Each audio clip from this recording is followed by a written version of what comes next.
I'm out the door. It's over now. So it was like a bunch of, I love harmonies. You're watching The Indie Seat. My name is Nick Olivera.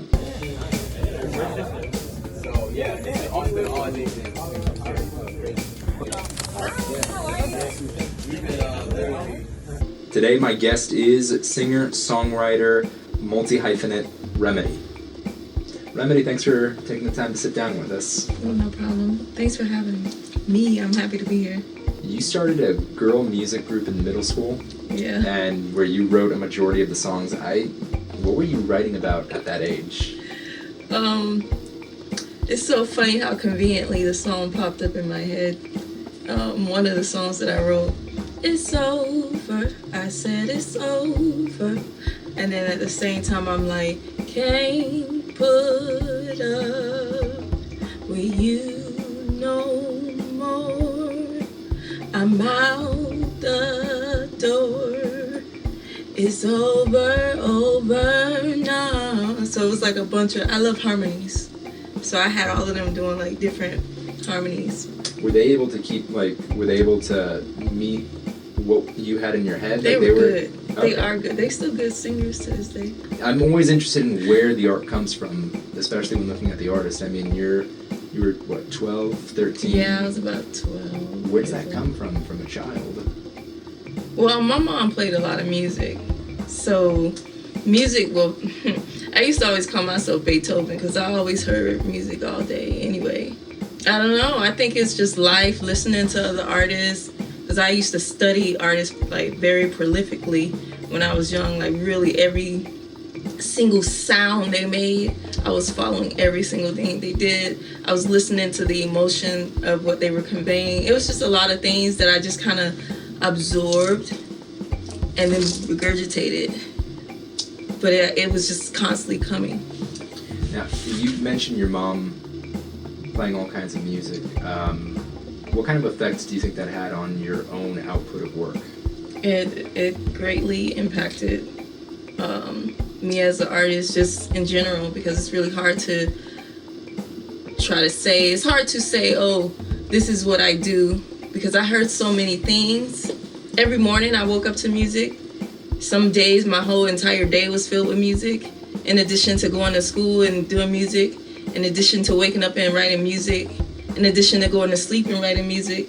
So it was it was like, I don't know, it just kind of just helped me be able to like create a very well-rounded musical sound. I mean, I was listening to Bootsy Collins. I was like 12, 11 years old. You know what I'm saying? I was listening to Bootsy Collins, the Funkadelics. I was listening to some extreme stuff, and then turn around out here like Pink Floyd, you know, or Michael Jackson, or Prince, or oh my God, I'm trying to think of George Michael's. I was hearing a lot of stuff that was like, how the heck, you know? And then I personally like Mozart, Beethoven, and like, so I was listening to like a whole bunch of fusions of music that I all like, every last one of them I really enjoyed. Is there a particular songwriter who you always have in the back of your head whenever you sit down to put pencil to paper? Well, off the top of my head, I mean, I listen to everybody, actually. That anybody that I took the time to well, first of all, when I'm listening to the words, but also anybody that I took the time, especially as a young one, to like really dissect. I was listening not only to like how they sang, how did that ad-lib move, but I was also listening to like what they were saying. Lauryn Hill. I went off a little bit, but yeah. The reason why I love her is she is vulnerable. She's had performances where she cried, so it made it okay for when I cry, you know, because some of my songs are like super deep. You may not know, but for me, it's like tearing me up inside to like, even like right now, a song popped up and I'm thinking about it, and I'm like, ugh, y'all don't know. I want to get into one of your songs. I'm going to read you some of the lyrics now, and I want you to tell me where this came from. It's from the track Bruce Banner. Sometimes you gotta just be, sometimes you gotta breathe. I want to ask, first things first, for the title of the track, is that an allusion to The Incredible Hulk, or is that... No, it's not. I'm always fascinated by... I don't know, I might take this one with me to the grave. I'm not ready yet to tell like why or what's the meaning behind Bruce Banner, but it was a feeling for sure. It definitely was a feeling, and I was in a space. I was in a good space, but it wasn't the hook. Okay. You seem like somebody who wants to let the art speak for itself. Like, you don't need to throw out a commentary track.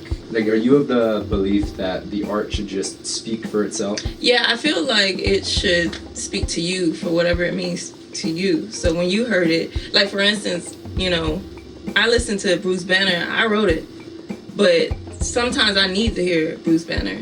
You know, sometimes Bruce Banner brings me an entirely new meaning than what I sat down to write it, and it has done that.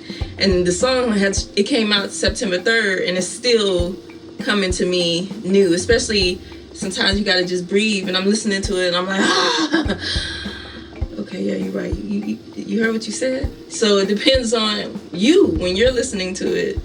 What do you get from it? That's a question for the fan. To me, I would hope that it creates a way for you to kind of slow down and like maybe just breathe, like it says, and however that makes you feel, whatever you're going through, it kind of brings some peace to you.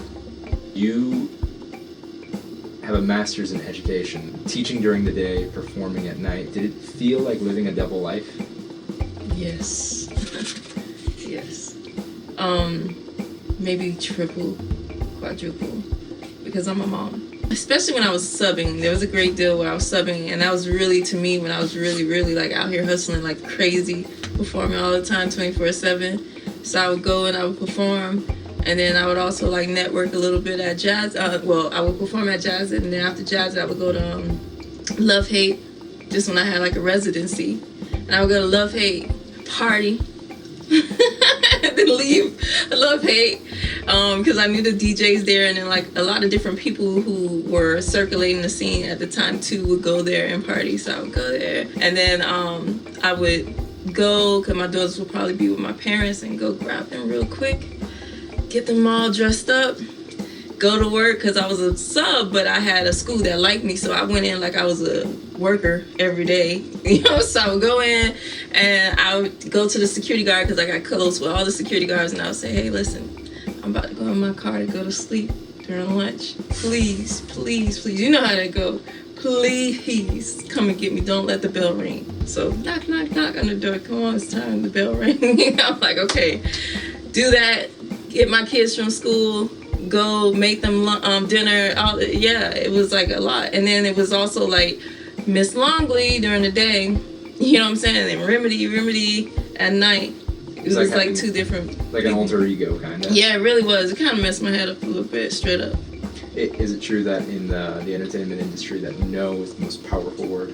I think in life, period. That's my message for 2020. Vote for Remedy. Yes. Just say no. Just say no. Do you think as an artist, do you have the choice to simply entertain, or do you think there's an obligation to be some kind of role model? There's an obligation to be a role model. Because I don't really have a choice. Well, I made a choice that bring my kids into the world, so like automatically I'm a role model. Then I work with a lot of kids, you know, teaching. Whether you think they're paying attention or not, they're always paying attention. When I think my daughters are not paying attention as closely, I know they're always paying attention. But sometimes it'd be like laser focused, and you don't even know. And they're watching like every single thing you're doing, the decisions you make, all those things. It put a little bit more pressure on me to make sure that they avoid the mistakes that I've made, or that I could polish them up a little bit more. And I feel the same way with every kid that I interact with.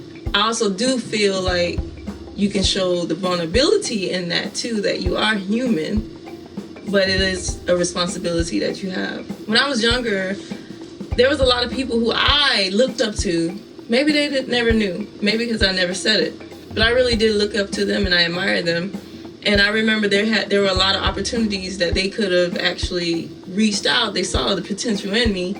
And like when there were times to even to give something as simple as a compliment, I got like what I was not even say constructive critique. I would get hard critique. Did I threaten people? I was just a girl. Did I threaten them? You know what I'm saying? So like for me now, when I'm working with the youth and I see potential, I'm like, I'm gonna do whatever it takes to make sure like whatever question you got, I got the answer. I'm gonna find the answer for you, because I know what it's like to know what you want to do in life. You come in a family that don't really do what you do in life, so they don't really know how to guide you. Especially you're like, everybody's a teacher, everybody's a something in criminal justice or something, and here you are, this person like, I'm going that way, the way no one ever went. No one can help you because no one was there. No one has ever took the type of jump that I took. So, but I had people around that could have helped. They could have guided, and they did not. So that's why I feel like it's important. I also feel it's important because, I don't know, they just watching. They're always watching. They're always watching, and we need better. We need better. We need better in the world. We need best in the world. And that's it. You've been watching The Indie Seat, brought to you by Context of a Generation. My name is Nick Olivera. See you next time.